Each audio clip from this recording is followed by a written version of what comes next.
In the last video, we talked about a couple of advanced HIIT protocols which can really take your training to another level. In this video, I want to detail two more. The first one is fartlek. Fartlek may be just the most ridiculous sounding name for a workout, but it's actually a very useful tool, so let's not judge this particular pose by its name. In fact, fartlek actually translates directly as time play. It is so called because you're going to be dividing your regular cardio workouts in a manner of ways to suit your particular training goals.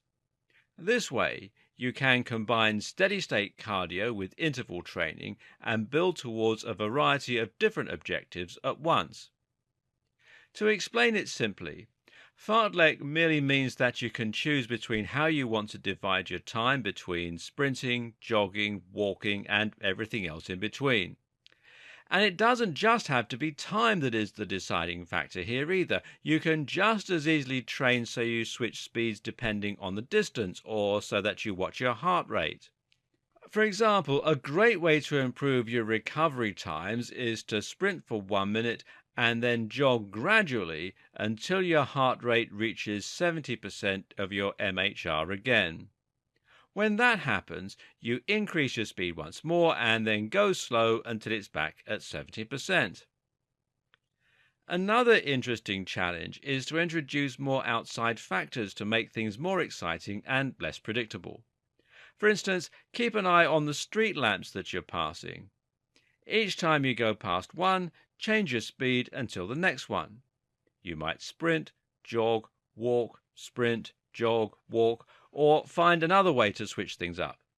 The same thing can be achieved with a skipping rope or a kettlebell. Alternatively, you can try to jog for a distance and then sprint at the end to burn off the remaining calories and improve your lactate threshold, etc. Finally, one that I find particularly enjoyable is something I call anabolic running. Here, you simply sprint for 100 meters, walk back, and then sprint the distance again. This also has the advantage of letting you perform a very intensive cardio workout without needing to travel a long distance, because you don't always have the luxury of being near a beautiful scenic park, and sometimes you need to stay close to home. Finally, there's Metcon. Metcon is a portmanteau for the words metabolic and conditioning.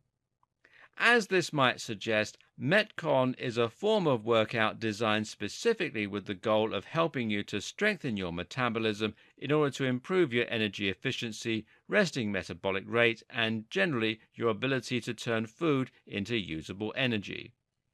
The aforementioned fartlek example that challenges you to start running again each time your heart rate reaches 70% can also be considered an example of Metcon, as this is improving your ability to clear your blood of metabolites and lactate, as well as your ability to recover quickly back to a steady resting heart rate.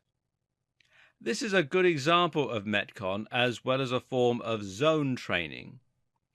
If you get the right fitness tracker, then this can actually be used to alert you once your heart rate reaches specific zones, saving you from constantly having to check your wrist every minute or so.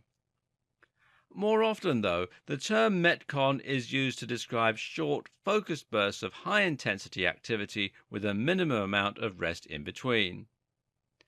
A good example is the ladder workout, which involves performing 10 good reps of a given exercise, such as pull-ups or clapping exercises, resting for 30 seconds, and then performing 9 reps. You keep going until you reach 1 repetition, at which point the challenge has ended.